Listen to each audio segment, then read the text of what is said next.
guys, my name is Jen.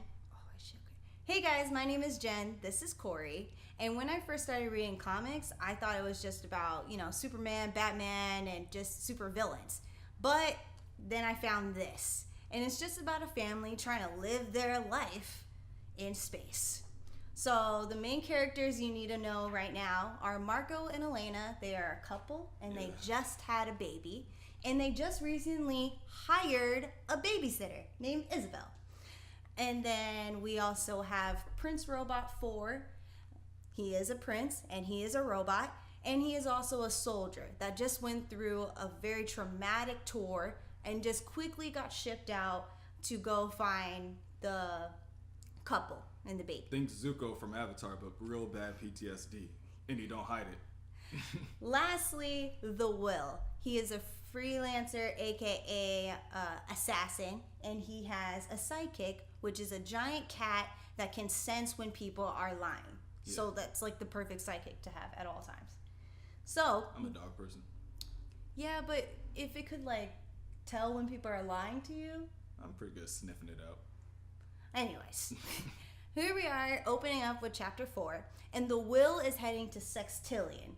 Because he's like, you know what? I'm going to spend this money that I just got. You got that unlimited gold card. And you know what? I'm going to spend it as much as I can before they cut it off. Because I was originally assigned to hunt these people. But my ex-girlfriend is hunting them as well. And I just don't want to see her. And I know she's a good assassin herself. So do I really need to go after them? Yeah. Kind of thing. So he just showed up to Sextillion. He was welcomed the great way that you were welcomed, with just a head and some legs, just what you need. And they're basically telling him, hey, welcome to Sextillion. You cannot bring animals and you cannot bring weapons. And he's like, well, I'm okay with leaving my weapons, but this is not an animal. This is my sidekick. This is my partner. And they're like, sorry, sir, rules are rules. You can leave your animal with your ship and your weapons. He's like, don't be like that. You would have had a lousy time anyway. He's like, you're lying. Mm-hmm. So the lion cat's mad and has to go back. So we jump to Elena and Marco. They just made it to Snow with Isabel. And because Marco was attacked by the Stalk, aka the Will's ex-girlfriend. So he needed Snow to heal himself. So Isabel just brought them to Snow, and she's like, and also we're waiting for Marco to wake up because he just mentioned another woman's name, Gwendolyn, and that is not his wife's name. I think it's important to say getting to Snow means they climbed a mountain. Yeah, so they're waiting for him to wake up. He wakes up. And of course, Elena is very conflicted. She's very happy her husband's alive, but she's also very angry at her husband because she has no idea who Gwendolyn is. He's like, what's with the ghost? Yeah. So she kind of catches him up. The ghost is now our babysitter. Her name is Isabel. And also, who is Gwendolyn? Why are you saying another woman's name? And so she's just asking him about that. And before he woke up, she was really talking all this shit. Like, I can't believe he did this to me kind of thing. And then she woke up, kissed him, and she's like, okay, now explain yourself. So he explains himself to her and kind of tells her. All right, it's hard to focus on this page. What's happening over here? Okay, so before I tell you what he explains to her, the Will is back at Sextillion, and he is walking through Sextillion. And what the fuck? Hey, it's Sextillion. Anything and everything goes at Sextillion, okay? So it's crazy. But he's not amused. He's not aroused. He's smoking a joint. He is not horny at all. And he's like, yo, I need something else. So this guy that works there, like a clerk, he goes up to him. And he's like, oh. In the red light district. All boring things, huh? I think you need something different. Like a slave girl. Come here, let me show you to our special quarters. So he takes him to his special quarters. Now, back with Marco and Elena on top of the mountain with their new babysitter.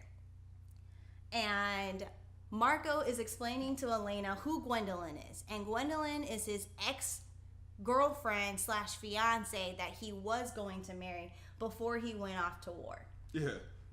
I need you to turn because you're not focusing. So he tells her that him and Gwendolyn were in a relationship, but when he went off to war, their viewpoints changed. Yeah. That's when he wanted to become more pacifist. And so when he kept calling home to Gwendolyn and telling her about it, she was like, nah, just keep up the good fight. Keep going, kind of thing. Like, you are there for a reason. Don't let this mushy feelings get in your way, kind of thing. No, you're there to fight. You can't. Exactly. Like, you're a soldier. What do you mean you're not going to go fight? Yeah. Like, so their viewpoints changed. But this dude, since he was off at war, he never had a chance to tell Gwendolyn that he's, like, done with her, kind of thing. Oh, and also their translator rings, aka their wedding rings, are her family's heirlooms. So not only did he not break up with this girl, but he also stole her rings.